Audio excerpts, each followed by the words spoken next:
You're watching Man Coverage with Nate Schmidt and James Bonneville on National Streaming Sports.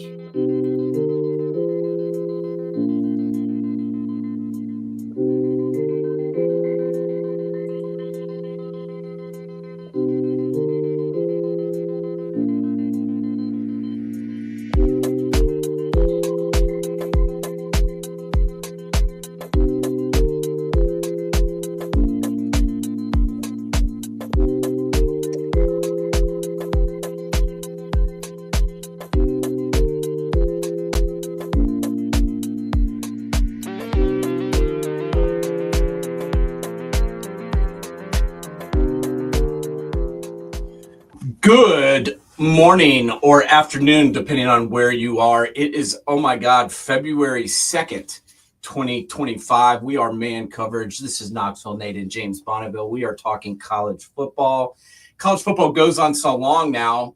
By the time it ends, like the next day, the Senior Bowl starts, and then the Super Bowl's here, and then it's draft time. I mean, it goes on seemingly forever now, which we like.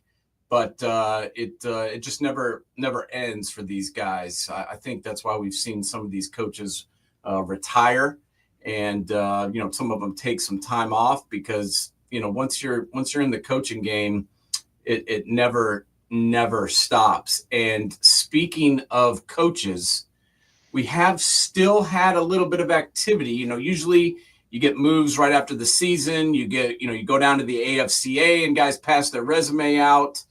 But obviously, the biggest one we'll have to talk about is, kind of what happened over in the Big Ten this past week. Obviously, we're late to the party talking about this because we have our show on Sunday. But I want to get your thoughts. I didn't really have a problem with him leaving Ohio State, and obviously, I'm talking about their defensive coordinator Jim Knowles. Don't have an issue with him leaving. He did what he was supposed to do. He built the defense up in 3 years. They won the title. He wants to leave. By God, go for it, my friend. But to not tell anyone, not tell any of your players, not tell any of the coaches, don't show up at the celebration and then go to one of your biggest rivals and then 2 days later get pictured with a hat on that says Ohio State sucks. First off, Ohio State doesn't suck, and secondly, I don't understand it. I get it. There must have been some friction in the coaches' rooms. But James, what was your reaction when you heard that Knowles was going to Penn State? What do you think about that fit, and what did you think about the departure? Nothing surprises me about coaches leaving because there could be a multitude of reasons. I mean, I've seen coaches leave to go back closer to where they're from, and honestly, Knowles grew up not that far away from State College, but it was the after effect that kind of shocked me. I mean, this was kind of reminiscent of the feud between Barry Alvarez and Brett Bielema when Bielema left Wisconsin to go to Arkansas. I don't know what they think they're going to win from that. I mean, it just looks petty in the long run. And let's be honest, this whole game is based on relationships. I mean, Knowles is a good coach. Man, they had a crap ton of talent on that team.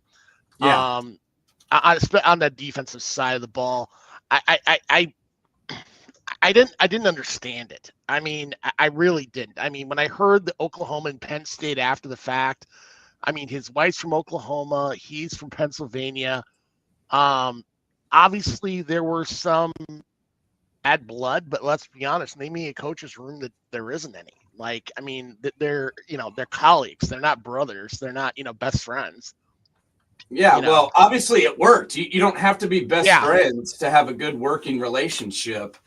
And, they got it all done. And, I think maybe there's kind of a weird dynamic at Ohio State with, Larry Johnson being a position coach there. Yeah. He's been there a long time. He's had a lot of success. I think he has a lot of, he's got Ryan Day's ear, I guess we could say, just because of who he is and how long he's been there. And and what that guy does. I just think it was just strange how it all worked out. I mean, the defense just finally completely clicked. I mean, the defense was good all year long, but I mean, even got better during the stretch run. And so I wasn't shocked that he was leaving. You win the national championship, you're going to get coach plucked, but then to get, the way he did it, and then just to get your picture taken 2 days later that says Ohio State sucks and I mean, first off, dude, you're going to a place that hasn't beat Ohio State in over a decade. And second, Penn State's defense was damn good. Okay. The defense wasn't the problem in Happy Valley.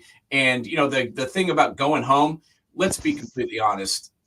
Philadelphia isn't really in Pennsylvania. Philadelphia is basically Jersey. And, South Jersey. So Happy Valley and Jersey are about as far away as Knoxville and frickin' Los Angeles. So I don't buy the bullshit that he's going home. I just think he wanted out, and he looked around at the best places to go, and they offered him $3. What kind of world do we live in now where these guys are getting paid $3 million, James, to be an assistant? I mean, this was bound to happen. I mean, honestly, this was bound to happen. And quite frankly, I think you're going to see like the Chip Kellys of the world, the guys that just want to coach football and not have to deal with they want to do X's and O's, which is like why hell, let's be honest. That's why Nick Saban got out. I mean, the one guy I'm still shocked that's still in is Kirk Ferentz, and I honestly believe nothing's changed in Kirk Ferentz's mind. He's still doing business as usual. And I think that's part of the reason why Iowa is still successful. I mean, this is a different game than it was 4 years ago. And I don't think people realize that. I mean, everybody still sees they roll the football out there and let's play football. You only see 3 hours every Saturday in the fall. What about the other, 350 days in the freaking year when they're coming into the facility to work out, they're practicing, they're interacting with one another. I mean, people don't see a lot of the stuff that happens. And hell, you look at a lot of the people we've had on this show, they've talked about that locker room dynamic, both on the positive and the negative. Yeah, there's no doubt. And, it's just nuts to me how I was always for these guys getting paid. They generate so much money, but $3 million to be a coach. Carson Beck's getting $10 million to play for Miami for 1 year after not even having a good season. That stuff just kind of blows me away. But, Jim Knowles was probably the biggest story of the week. And, I'm interested to see how that dynamic works over there. They'd finally gotten over the hump here. Ohio State's been so close for so long. It was just a lot of frustration about not winning, the title. They've been right there every year. They always have. They've won 11 games every year since, Ryan Day took over. And obviously Urban Meyer had tons of success before that. But, now he's going to a place that's in the exact same position that he was in before, where these fans, the administration, everybody wants the team to take its next step. And if they don't have immediate success, there's going to be, the same type of pressure, the same type of negativity right there, which he had at Ohio State. So I'm kind of confused about that part of it. But, they still should have a good defense. We'll see how good they are. They play Oregon, I think, in week 4. So we'll find out, how good that team is going to be pretty quickly. And that's a topic for another day. What about Justin Fry? We're staying at the same team here. Ohio State lost another coach, and there's rumors that Chip Kelly may be gone as well. So I don't think we've seen the last of it. But Justin Fry, the offensive line coach, is now gone too. And this is a guy who got a lot of heat during the season, especially the beginning of it. They didn't like how the recruiting wasn't going as well. They didn't like how the offensive line performed at times. And then, bam, they moved Donovan Jackson to left tackle. They moved some guys around. Hintzman comes in at center, and this offensive line dominates in the playoff. and everyone loves this guy again. And now he's going to the Arizona Cardinals in the NFL. So, James, what did you think about when you heard that Fry was also leaving? And what do you think this means for the offensive line at Ohio State? I mean, most of those guys weren't recruited by him. That was the beauty of Jim Knowles leaving, is he wasn't really a recruiter. So I don't think they're going to lose any guys off defense. Offensive line, he did recruit some of those guys. Do you think they'll have any departures? And, do you think that they're going to go out and upgrade that coaching spot? Well, it's not a secret that I have not been a fan of Coach Fry at the position. And I'm not even sure I blame him completely, because quite frankly, you look like we talked about before, the recruiting aspect. They've been such a focus on like specialty players, the receiver position in particular, but your bread and butter at the end of the day is your offensive line. I mean, down the stretch, played probably the best football, but you and I both know there were many a game where they played and it was just kind of like, what the hell's going on? Now, the key for Ryan Day going into it is not just finding a guy, but finding the guy, the right guy. And too often this time, honestly, I think you see too many guys out there that try to win the press conference and not win games. Get the right guy. I mean, honestly, this may sound a little crazy, but man, I would possibly look at maybe one of those Army coaches like Mike Vitti or Matt Drinkall. I mean, look at that offensive line. Won the Joe Moore Award this year. I mean, their offensive line was really impressive. I mean, yeah, that is a very different aspect of the from what Ohio State has usually done in the past, but that's what I would do if I were in Ryan Day's shoes. I mean, what are your thoughts? Yeah, I mean, I think it's important to go out and get the right guy. So I don't think that they're going to run out and just hire somebody immediately. I think they'll definitely take their time on this one and make sure that they're getting the right guy. I'm not sure exactly where they're, what they're thinking, just because I haven't dug into it a whole lot, but I do know that they're interested in Joe Rudolph. That is a name that I would have brought heard. His name up from Wisconsin. Yeah. He was at Wisconsin. He's at Notre Dame now. I mean, honestly, you look back at his time when he was in Christ, under Christ at Wisconsin, you'd be hard pressed to say I was not impressed, especially in run blocking. And let's be honest, at the end of the day, the run's going to make the pass at Ohio State. And and a lot of guys from that Notre Dame team have transferred out. They've lost 3 or 4 guys from that national championship runner-up team. And then, Joe Rudolph interviewed for the Chicago Bears job as well.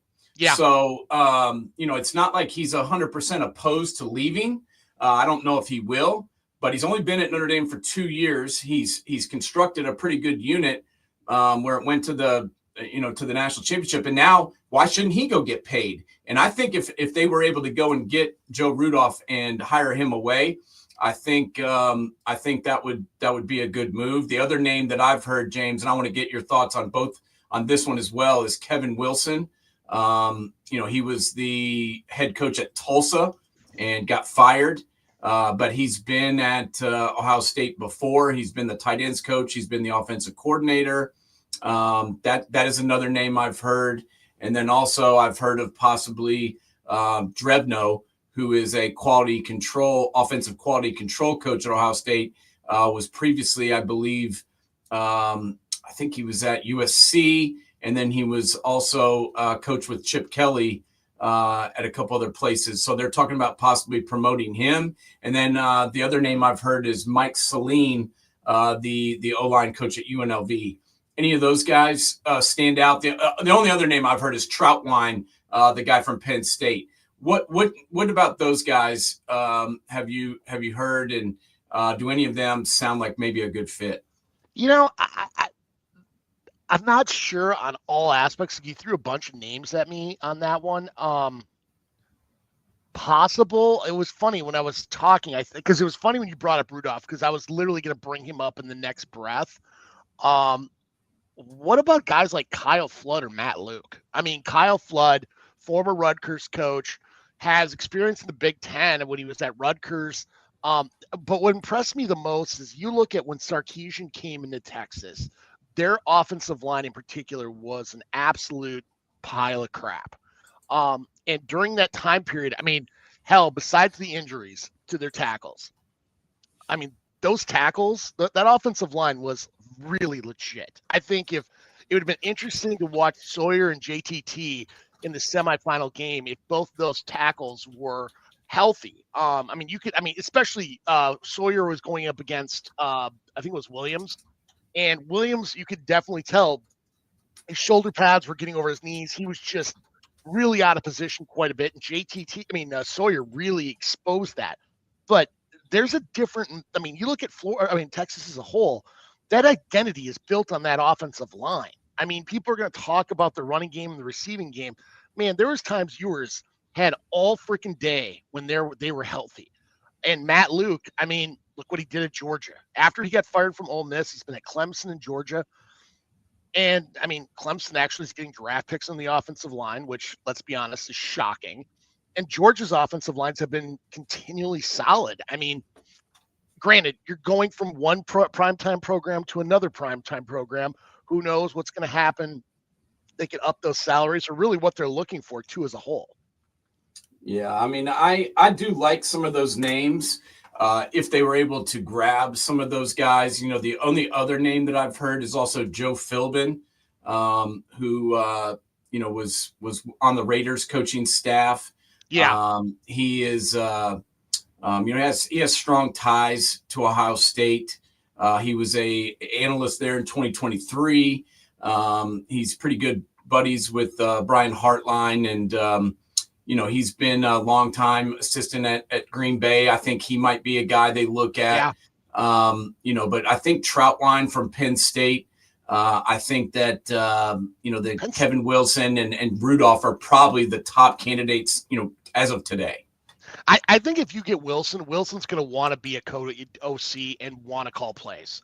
That basically, if that you only do Wilson if Chip Kelly leaves, because I think you'd create dissension in that locker room with both Wilson. In that coach's room with Wilson and Chip Kelly. Honestly, the best case scenario is if Arkansas would have fired Sam Pittman. Yeah. To quote Sam Pittman, yes, sir. Pig Suey, maybe you can go get him, hire him away. He's probably going to get fired this year anyway. Go get him and have him coach the offensive line, which has been his bread and butter. I think that's a great name because he is one of the best. Let's be honest. Georgia's offensive line hasn't been the same since he left. No, they've still got guys. They've still got dudes. They're not technical though, like they once were. They're not as good. They were just dominating. And back in the day, it didn't matter. Like if somebody went down, some guy would come in off the bench, and you wouldn't even notice it. Just because they were such a solid unit, and they were so deep. But that Georgia line hasn't been the same. Tennessee's offensive line hasn't been the same since he left, and he's been gone a long time. So I think Pittman would be a great addition to the staff, and if they could pull him away, that would be beneficial to the Buckeyes. Quick other thing I want to throw at you. Notre Dame obviously lost their defensive coordinator to the NFL as well, and going to bring in Chris Ash to be their defensive coordinator now.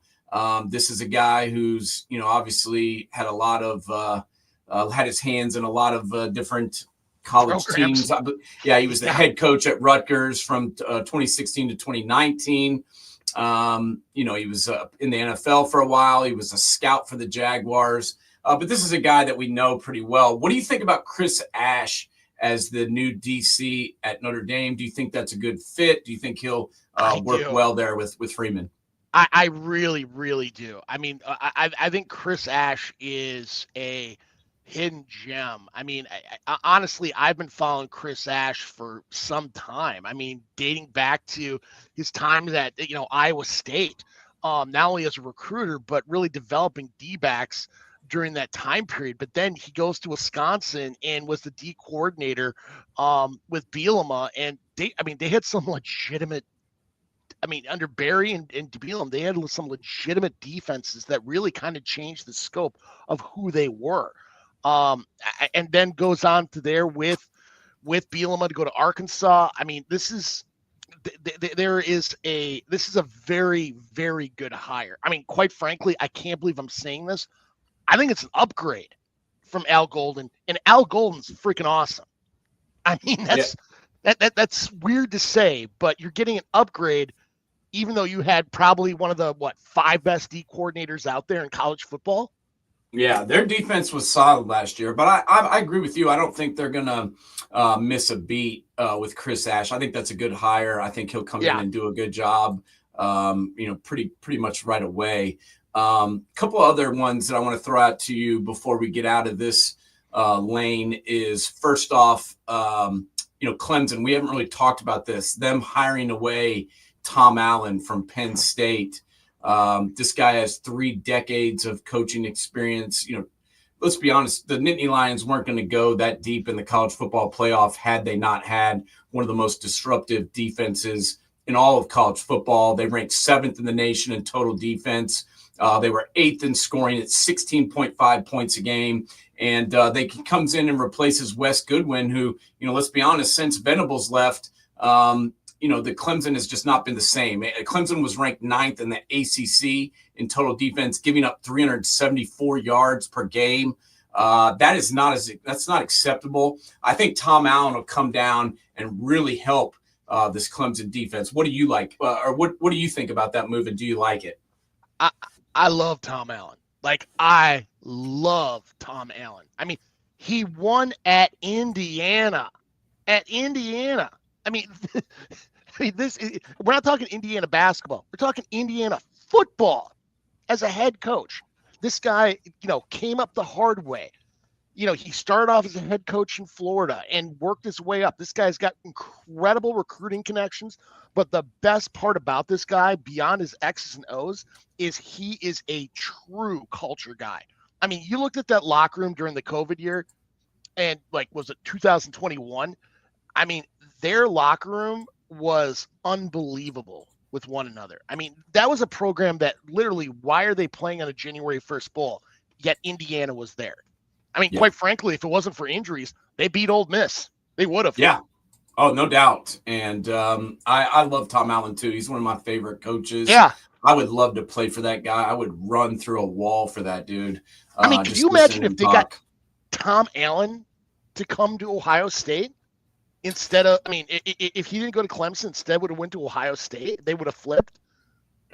Well, that would have been a good move, except he had already left, and they didn't know they needed one. So exactly, wouldn't really work. But, yeah, but no, I trust me, I would love that guy to come back and be at Ohio State. I think that would be huge. But I think the defensive coordinator search, we didn't even talk about possible candidates for that, but we'll get into that a little bit. But I want to talk about one more guy. Ryan Walters has been hired now as the defensive coordinator at Washington. Obviously, he was previously at Purdue. Talk to our guys a little bit about him. And do you think, Washington, I think is going to be better than people are giving them credit for. They had a pretty decent season considering all the turnover. Do you think he helps reshape the Huskies? I do. I really, really do. I felt bad for him when he went to Purdue because that was just being set up to fail. But you look back at his time, he really came on the scene to me when he was at Mizzou. There was just a different feel about that program, especially his development of D-backs. He really did an incredible job at Illinois of developing guys who, you look at Joseph, who's now in the NFL, Witherspoon. These were not high-profile guys. These were like low 3-star guys, but had athleticism, and they changed position, and look what they're at today. They're starting in the NFL, high draft picks. He knows how to develop. And it'd be great to get Washington back to that kind of hardcore defensive mentality that you saw during Don James, especially during the early 90s, where they had a good offense, but their defense is what really fucked people up. I mean, they were just all over the place. They're blitzing constantly, and their D-backs were flying all over the field. Man, if I was a safety or cornerback, hell yeah, I'd want to play in Seattle for Ryan Walters. Yeah, I agree. I think it was a good move. And, Purdue was just such a dumpster fire. I feel it's bad so hard for to win him. there. Yeah, It's it really amazing is. how they do it, though. I mean, Joe Tiller, I don't think gets near the credit that guy freaking deserves. Because, Yeah. I mean, you win a Big Ten title at Purdue, that's like Ohio State winning a national championship. This is not apples to apples by any stretch of the imagination. No. And, I look back at him, at Illinois 21-22. That's where I really saw, him really step up. What did you think about Alabama firing their defensive coordinator and then also Miami firing theirs? Was this a move to buy the head coaches some more time, or do you really think that those two guys were, I mean, obviously Miami, the guy was underperforming. But what do you think about Colin Hitchler getting fired at Bama and also Miami firing Lance Guidry? Let's put it this way. If you took a poll right now of your most hardcore college fans, would they even know the name Lance Guidry? No. I didn't. I mean, honestly, Miami's defense was a severe problem, and that was in the ACC. I mean, that's just unbelievable, honestly. I mean, it's kind of embarrassing to tell you the truth. Corey Hetherington, I mean, this guy jumps around a lot. I got to see him a lot this year at Minnesota. He reminds me a lot of Joe Rousey, the former DC prior to Hetherington, but his blitz packages are much more creative. Putting a lot of pressure on quarterbacks. He loves his DNs very long. It's going to be interesting how quickly they can implement that system in Miami. If they can, and it's successful, honestly, you could see some of those defenses that we saw in the early 90s and late 80s out of Coral Gables. I mean, where it's about pressure all the time. And I'm questioning, do they even have the personnel really to do that right now? But I like the move as a whole at Miami. Hetherington's a good guy. I think he's gone after 2 years again. Yeah, I think so too. What do you think about, obviously Alabama hired Kane Womack to replace the defensive coordinator there. He's a guy who's also going to coach inside linebackers the past 3 years. He's been the head coach at South Alabama, was 22-16 there, did win a bowl game. I don't know if this is the sexiest pick in the world, but I do think he's probably an upgrade. But, they've got – this is the margin for error at Alabama is obviously tight. And, what do you think? I'm a big Womack fan. He was a DC for Tom Allen at Indiana during those heyday years prior to him taking the job at South Alabama. But his job at Indiana, I mean, really, you saw those safeties flying around the field quite a bit. Honestly, you look at Alabama right now, we're going from Miami to Alabama. It's a tale of two cities. I think their fan base, especially the younger fan base, has been spoiled by Nick Saban as a whole. And quite frankly, if you don't live up to the Nick Saban legend, I don't care if you go 10-2. Changes are going to happen. And I think Alabama fans are in for a very rude awakening this year, because this isn't your mommy and daddy's freaking Alabama. Like, this team on offense, I mean, it was Milroe, Ryan Williams, and questionable all over the place. Yeah, there's no doubt. We're going to have to see a turnaround at both those places on defense. That's for sure. And I feel bad for Kalen DeBoer. We talked about this before. I mean, you go 9-4, it's a failure. You lose 3 games, it's a failure. I mean, they want to win national championships down there every single year. And, it's a lot like Ohio State. If you lose one game, they want to know what the hell's wrong.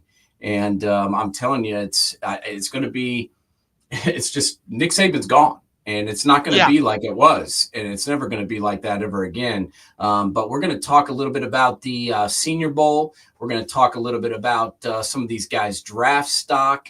We're going to get into who we liked, who we didn't like, who we thought helped themselves, who we thought hurt themselves, right here in just a minute. Football season is here, and SeatGeek is my go-to for buying tickets. Now with SeatGeek, every single ticket is backed with their buyer guarantee. We've all had plans change, and when you can't make it to the big game, SeatGeek has you covered. They're the only ticketer that allows you to return your tickets ahead of the event for credit with SeatGeek swaps. So when things come up, I know that my tickets won't go to waste. So what are you waiting for? Download the SeatGeek app to maximize your possibilities and shop live events with confidence. All right, everybody, go to SeatGeek.com. Get your tickets right now. Use promo code NSS and get $20 off any purchases that you've got. Obviously, we got basketball going on. We've got, everything happening around the country. Still some sports doing. Obviously, the big trade that went down last night with Anthony Davis getting moved for Luka Doncic to the Lakers. I got to be honest, did not see that one coming, and obviously either did LeBron, because what I've heard is he was out to dinner and somebody told him about the move, and he was like, "What the?" So apparently, all the people that say LeBron is the general manager, that would be false, because he did not even know this was going to happen. I don't know, man. We'll see how it works out, but we care about college football here, so that's what we're talking about. But it is worth noting that we did have the big move going on last night. And yesterday we also had the Senior Bowl down at Mobile, Alabama. We had all the coaches, all the folks. We love this game every year just because I like the guys that just show up. You don't have to go do this. People get invited. Some guys accept and they go down and they do it. Some guys go down and they work for a couple of days and they quit. Some people go all the way through. I just feel like if you're confident about your abilities, this is a good place to go showcase what you've got. And I think you can do, you can help yourself more than hurt yourself, especially if you're a good, practice player. My thing is I worry about the guys who, are gamers. That was me. I was okay in practice, but I was just better in the game. I knew where the ball was going to be. I was crazy. So I would go and smash somebody as best I could, and, did pretty well in a game. But if you saw me in practice, you wouldn't be like, oh, that's the greatest guy in the world. So I kind of understand why some guys may not want to do it. James, what do you think about, the guys that go? Is this something that if you were an agent and your player got invited to the Reese's Senior Bowl and he was borderline, first day draft pick, would you send him down there or would you keep him home? I'd send him, because the more not only are they getting real eyes on you, you get to talk to these guys too as well, and how they're going to react to stuff. If you truly believe on this stuff, push your chips in and go with it. This is the perfect time, because it's not your controlled system. It's not your campus. Hell, the guys you're going against, you don't know. You haven't scouted them. So this is a great way to see how your talent is and where you stack up against other people. If you truly believe in yourself, why not? Why not go out there and put the best versus the best and see who's out there? Because, we've seen it time and time again. Guys who were no names suddenly become first-round draft picks when they showed up. Quentin Williams, a guy we talked on this show, hell, he's playing in the Super Bowl this year. And look what he did last year in the Senior Bowl. He went from being possibly mid late first day, and he and Cooper DeJean are now playing corner in Philly, starting for a team that could potentially win the Super Bowl with two rookie corners. Have you ever heard of that before? Two rookie corners playing in the Super Bowl. No, I've never heard of that in my life. And I do think that this is something that can really, help somebody's stock. I think it can hurt too, Oh, But yeah, I, absolutely. I think it's definitely something that I would recommend for guys to do, just because, I mean, even if you have a horrible, game, as long as you show in practice that you've got the skills and that you know what you're doing and you can be coached and all that You're stuff. I think and it's you're a good. hungry. Yeah, and you want to play. I mean, this is where Yeah. you can prove that you love football, and that's what these guys are really, looking for. They want to find guys that love playing football, because they're going to be paying them a lot of money Correct. coming up here pretty soon. First off, we got to talk about the quarterbacks. I mean, that's just kind of how it starts and ends. Do we? We do. We have to. It's not my choice. I'm a defensive player. I think quarterbacks get all the glory when they probably don't deserve it most of the time, but that's who everybody talks about. A lot of quarterbacks down here that we know. Dylan Gabriel, Riley Leonard, Jackson Dart, Seth Hennigan, Tyler Show. How do you pronounce his name? Shook. Shook. Yep. Tyler Shook. Okay, I always screw his name up. I know, because it doesn't sound like it should be said. Yeah. No, but these are guys that honestly, I just the quarterback class from last year and this year is night and day, in my opinion. I mean, we had 6 guys picked in the first 12 picks in the NFL draft. I don't think we have anything close to first round talent in this year's quarterback crop. I will give these guys credit that went down there to the Senior Bowl to duke it out. But I do want to talk about the 6th-year senior first off, and that's Dylan Gabriel. Obviously, he had a lot of stickers on his helmet just because he wanted to represent all the teams he played for. This guy's like one of the greatest free agents of all time in college football, because he did start off his career at UCF, played a lot of games there. Then he went to Oklahoma. This is a guy, James, who I will give credit to. I mean, everywhere he went, he had success, bro. I mean, Let's be honest. I mean, he played well at Oklahoma. Look what Oklahoma did the year after he left. They went nosedive into the turf once he left. Their offense couldn't do anything. Played well at Oregon. I mean, he wasn't the reason they lost that game to Ohio State. I like him as a college quarterback. As an NFL quarterback, I'm not really sure. What do you think about his week? And obviously the measurables aren't there. I mean, he's 5'10", 206. That could be a problem. What did you think about him going to the Senior Bowl? Do you think he helped himself, hurt himself? What do you think about Dylan Gabriel? Honestly, I think scouts have seen him enough where I don't think he could go backwards, because, I mean, he is a smart quarterback. He's a very humble kid. I mean, this is a kid who drives a freaking minivan around. Name me how many 23, 24-year-old kids would drive a freaking minivan around campus. And why? So he could bring people to practice. I mean, this is a great locker room guy, but, I mean, there are the drawbacks. I mean, great accuracy, not the strongest of arm. Can read an offense, but, at the speed at the NFL level, could he be that guy that could take you to the playoffs and beyond? I don't think he's got the potential to do that. I think he's a guy that won't lose you games, but at best he's going to be an 8-8 quarterback in the NFL. And these guys right now are buying on potential. And I think we've seen the high water mark for Dylan Gabriel. Do I think he's going to get drafted? Yeah, I've seen some people pick him in the first round. I'm like, no. I think they should get off the crack pipe and come to reality. He's a third-day guy, in my opinion. And I'm thinking somewhere like 4th or 5th round, because I love him. I just don't think he translates to the next level in the league. No, there's a reason that he's played 6 years in college football, because he didn't have anywhere to go. That's the issue. This guy played football in 4 time zones.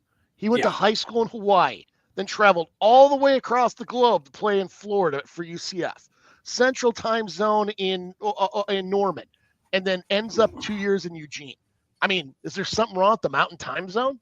I don't know. He doesn't like it. But I do like it. I think this guy's a good guy. You don't have to worry about character with this dude. He's going to show up every day. I mean, he's basically a professional quarterback already. So I think someone will take him for that alone. I'm intrigued on his post-playing career because I could see this guy coaching somewhere. Like Yeah. he's got a very interesting thought process on the game, and I could see him. I mean, we could be having a conversation that he's an OC at a college program in 8 years. Yeah, I could see that. I could see him calling plays, being a quarterbacks coach, maybe an offensive coordinator. Yeah. I think he's got the intelligence. He's obviously had the experience. He's played for 3 different systems in college, and some really good innovators as far as play callers and play designers to boot. So I like him. And let's just stick with that with the national team. They had Dylan Gabriel. They had our boy Tyler. And then they had Taylor Elgersma, who is the guy, I believe, who's from Canada. I don't know a ton about him, but what did you think about the other quarterback who actually also played for Oregon, I believe, at one time too, and Tyler Shaw? Tyler Shaw. I like Tyler Shaw. This kid's got a big arm. His problem is that he was always getting boxed out of positions. Like he would get the injuries at the worst time. I mean, honestly, I would be a bit surprised. Second round, and if he tests well, just because the need at quarterback is so great, I could potentially see him in the first. He's got the mechanics, he's got the size. I mean, there's not enough real game film on him because he's been hurt so much. I mean, hell, the kid started off at Oregon, got boxed out by Justin Herbert, goes to Texas Tech, gets hurt, plays some, but gets hurt, never really gets to showcase himself because it was musical chairs at the quarterback position. And then you go to Louisville, where he had a very nice year playing for probably one of the best quarterback coaches out there in college football, and Jeff Brom. I believe in this kid. I really do. And honestly, if I'm the Giants, this may be a guy you want to look at in the second round or even trade up to late first round to go grab him, because you get that extra year of on his contract, go that 5 years before they go to free agent or to collective bargaining. I think that would be great. I personally think he's going to be a first round draft choice. I mean, honestly, of all the quarterbacks, he's the one that proved me the best. He was the biggest winner of that group. Yeah, I like him, especially on that team. I think he was the best quarterback. And then obviously on the American team, we had Jackson Dart, Jalen Milroe, Riley Leonard. Those 3 guys, I don't know what to make of those 3 guys, to be honest with you. I mean, all really good college quarterbacks. Do I think that any of those 3 guys are going to be great in the NFL? I mean, I don't see it. Riley Leonard, I give a lot of credit to. He just got done playing in the national championship game, and then he shows up down there, and everybody's like, "Why are you even here?" And he's like, "Because they invited me, and I love playing football." And that guy I would take on my team. I don't know if I would make him a starter in the NFL, but I would bring him in to be a backup in the NFL for sure. I just don't know about that. I guess the guy that I really want to, Jalen Milroe, that everyone's talked about him for a week. Jalen Milroe is what he is. He has a ceiling that's probably higher than some of these other guys just because of his athletic ability and some of the things he's done. But the guy that I want to ask you about is Jackson Dart. Kind of up and down in practice. In the game, obviously, the game was dominated by defense. It usually is. It's hard to get an offensive scheme, put together in a week and get these guys all buying in together. But defense, you line up and you go. So obviously the defenses were, ahead of the offenses as they usually are in this game. But what do you think about Jackson Dart? What did you think about his week of practice? What did you think about him in the game? Where do you think he's going in the draft? Talk to me about this dude. I mean, honestly, he's got the biggest variance of anybody in this draft. I mean, since we're talking about quarterbacks so much, you wonder why people were drafting quarterbacks as high as they were in last year's draft, is because they looked at this year's draft and they're like, it goes off a freaking cliff. Yeah. And it's not as nearly as deep as it should be. Now, I think a guy like Jackson Dart is going to get drafted based on supply and demand. Did he have a good practice this week? No. Release point was off. It looked like his head really wasn't in the game much at all this entire week. Was he awful? No, but his accuracy was just questionable constantly. There are times he did really well. There are times he sucks. Going into this week, honestly thought if he showed out, we're talking top 3 picks.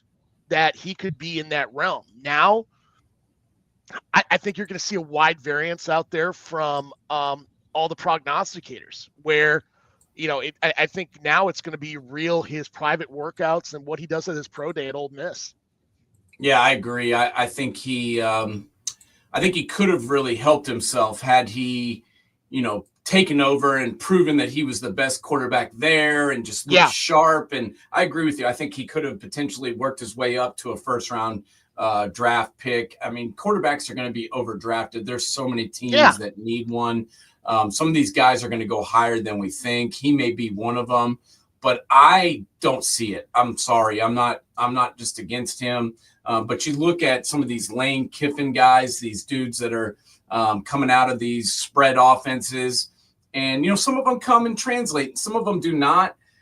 I'm not a big believer on this guy. I just I think he's a really good college quarterback. I go back to the games that mattered. I go back to the games where they needed a drive at the end.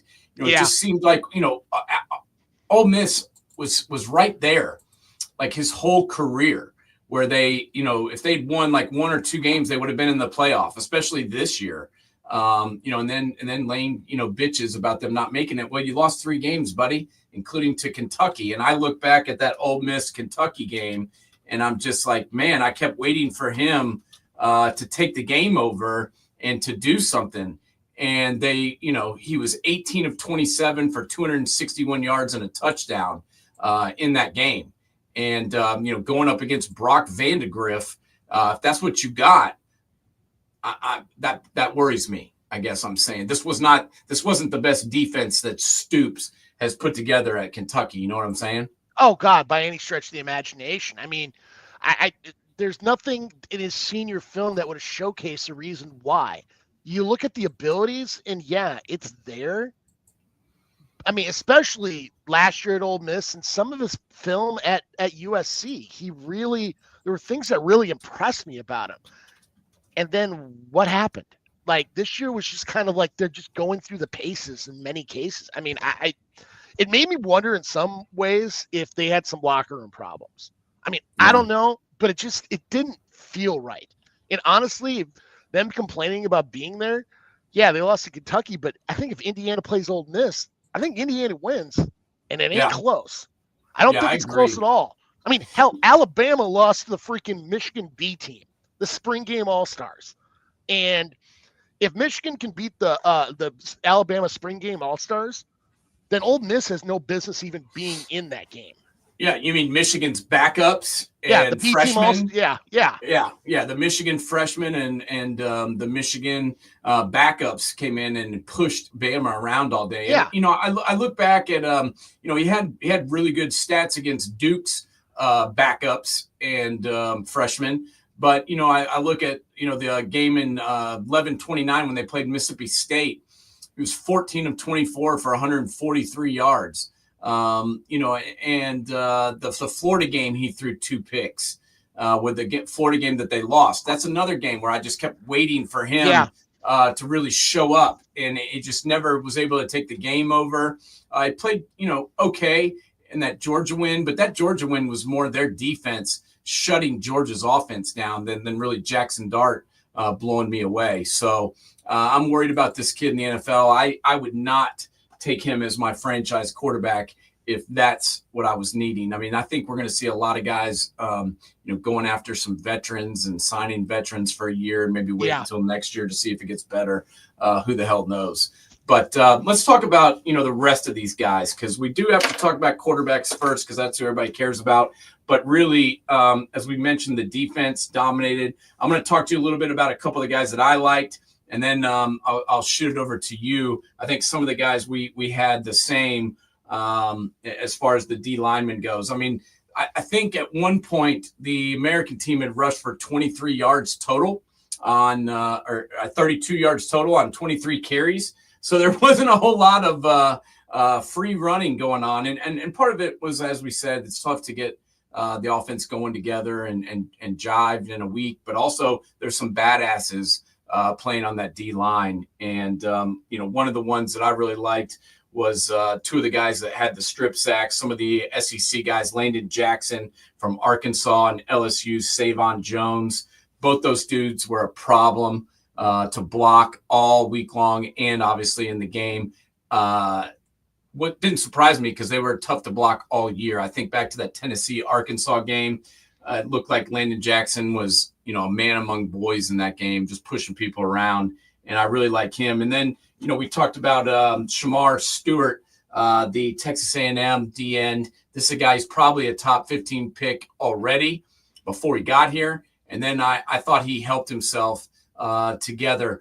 James, what did you think about those guys, and who else stuck out to you in the D-line, D-end category?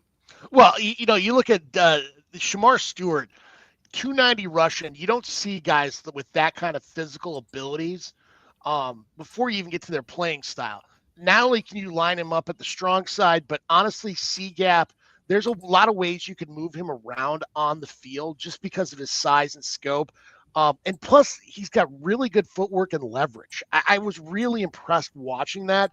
The guy that impressed me the most, there's two guys, a D tackle out of Toledo, Darius Alexander, little raw, but man, this is a guy who's I thought was probably a 4th or 5th round draft pick going into this. I think he walked out early 2nd, possibly 1st. This kid's an athletic freak at D tackle.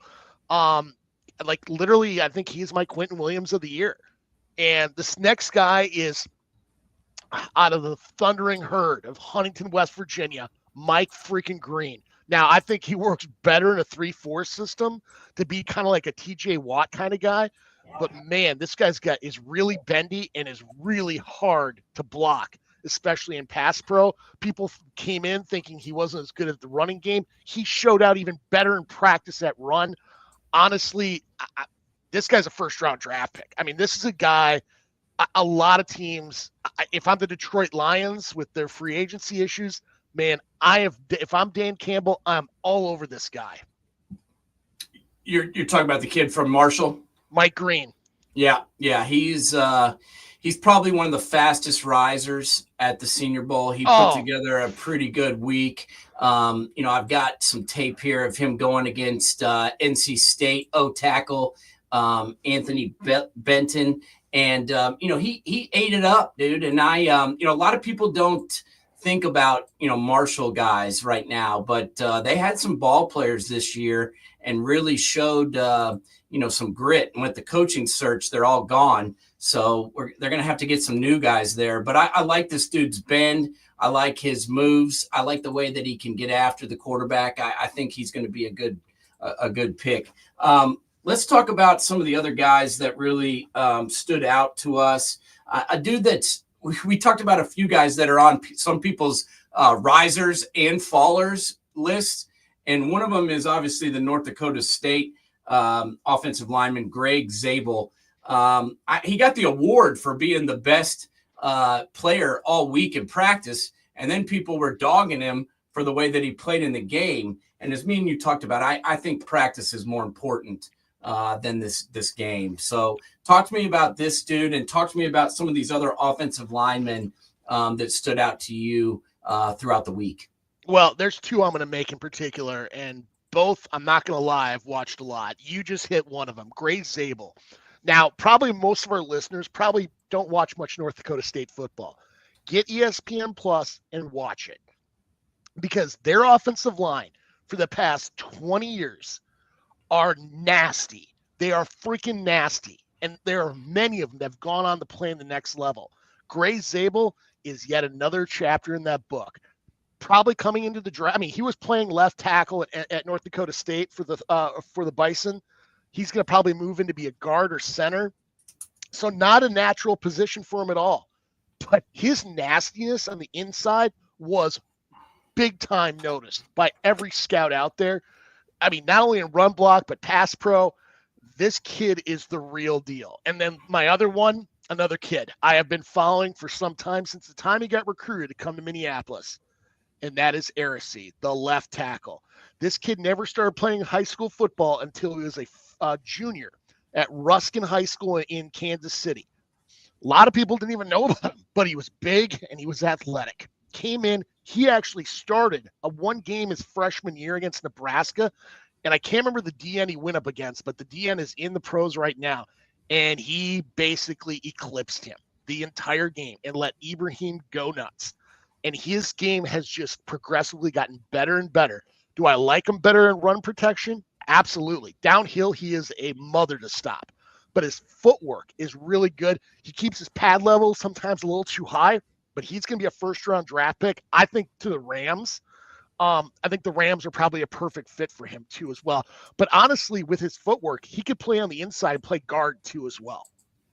Yeah, and what did you think about the kid I was mentioning from NC State, Belton? Obviously, he is a big dude. 6'5", 345. He's got 36-inch arms. I think just because of that, he's going to get drafted. But what about any of these other tackles? Did you like any of the other tackles that were there? Josh Connerly from Oregon really impressed me a lot. I think he's going to be a first-round draft pick. I could even see him higher in Arisay in a lot of ways. I think he's got a little more polish on him. Some guy who's intriguing, who I think is going to fall back a little bit, but has really high upside, is Marcus Mbow out of Purdue. I think he is a kid who really has that potential to take it to the next level too, as well. Yeah, I like those guys, and I think most of these linemen, helped themselves with the way they were able to block. Some of them got beat a little bit in the game, but they showed during the week they can move and work with some of these edge rushers. Two tight ends that really stood out to me that I liked. And I want to get your thoughts on them, whether their games will translate. Obviously, one of them is Mason Taylor. That's Jason Taylor's son, who played at LSU. This kid looks like he's got all the tools. Give me your thoughts on him and also Elijah Arroyo, the kid out of Miami. What did you think about those two guys, and where do you see either one of them getting drafted? I mean, there's such a need for tight end right now in the league. I could see that being a little bit higher. There's just not as much depth as there once was. It depends on what you're looking for. Mason Taylor, I think, is a better receiving tight end. You can line up and create those mismatches on the outside, because with Taylor, he's so long. How do you defend him? I mean, who do you put on him? A cornerback, a safety? Do you move a linebacker over? I mean, what do you do? There's a lot of problems that he can create, and he moves well. He's got really good footwork and very nice hands. Arroyo, bigger kid. Like, this is a kid. If I'm Atlanta, I would honestly consider moving on from Pitts, who, let's be honest, when he got drafted out of Florida, I'm like, this kid is the Presidential Physical Fitness Award winner. He can do it. He's physically gifted. Can he play football? Mamula. Yeah. Can he play football? And we still haven't seen it yet. And quite frankly, you look at Arroyo, I think Arroyo's got much more polish on his game. Is he got the big name out there like people have in the past? No. But he's big and he can catch. He can run block. He can do it all. He's a football guy.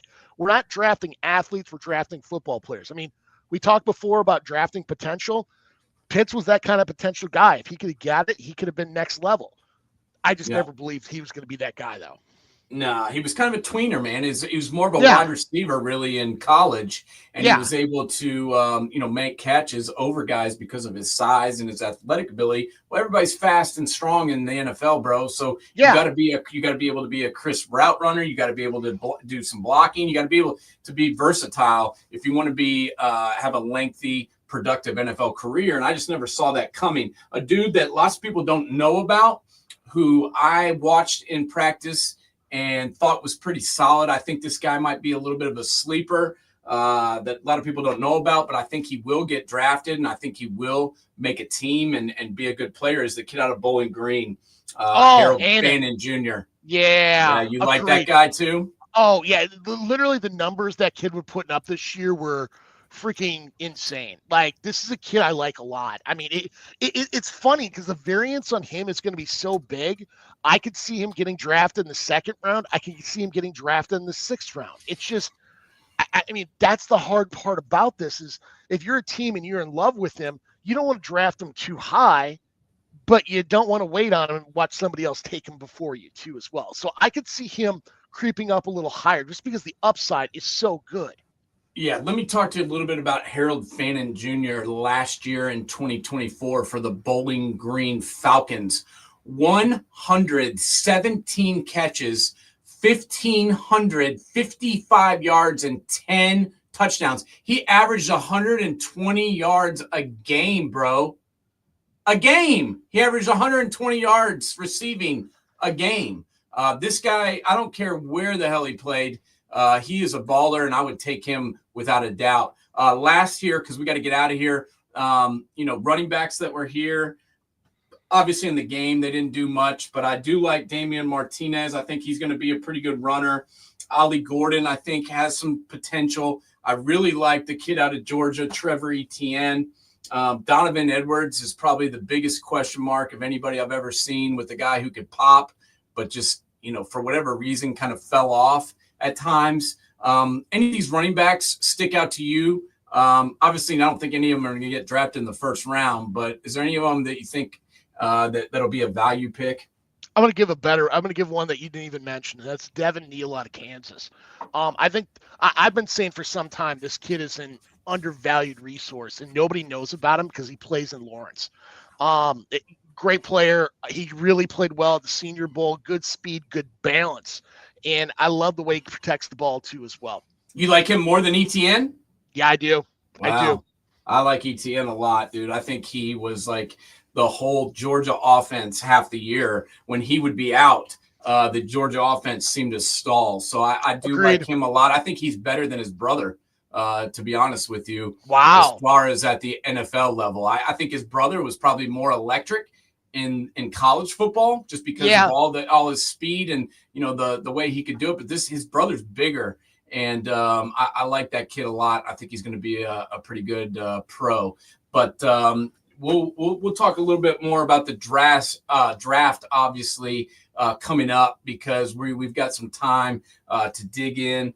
The combines coming up. We got pro days. We got all kinds of stuff to get into. We'll have some guests as we have the off season here, but we're going to really dig in to the draft prospects, and then also the final coaching moves, as there's still some positions open, James, and we need to keep an eye on those. I'm interested to see who the Ohio State Buckeyes hire as their defensive coordinator, and obviously we talked about some of the other positions that are open right now in major college football. So we'll see where the chips fall. But we'll also dig in to a little bit of a combine preview. We'll go through the list of everybody that's been invited and do some grades on some of these guys that are coming out in this draft, as well as make predictions on some of the guys who are returning to school. So last thoughts. Anybody else stick out to you that we didn't talk about, James? Or are you good? Honestly, I'd bring up Jack Beach out of TCU. I think his draft stock really rose. I look at him the same way I looked at Eric Decker at Minnesota. Great hands, run great routes. Really, I thought was the class of the wide receiver group. Yeah, no, the kid obviously went through a lot with what happened to his brother on the terrorist attack in New Orleans, and to come down there and play like he did was pretty impressive. So shout out to him, and shout out to National Streaming Sports Network, our parent company, for making all this happen. Shout out to BetUs.com, America's trusted sportsbook, and also SeatGeek.com. Please go and enter promo code NSS and get your tickets right now. We will be back next week to talk a little more college football. Thank you to everybody who tuned in to listen and watch today. Have a good rest of your weekend. National Streaming Sports is brought to you in part by BetUs.com, designed for true fans. NFL odds, Week 1 and futures, college football odds, including Heisman Trophy favorites and playoff odds, NBA odds of division winners and playoffs, Major League Baseball playoff and World Series odds, the National Hockey League Conference playoffs and Stanley Cup odds, and boxing wagers. Betting opportunities include versus the spreads and outright winners, also during the game. Use our link on our website, NESSP BetUs.info, the Bet Us Opportunities webpage, for a 125% bonus on your first 3 deposits. Must be 21 years old, and remember, bet responsibly.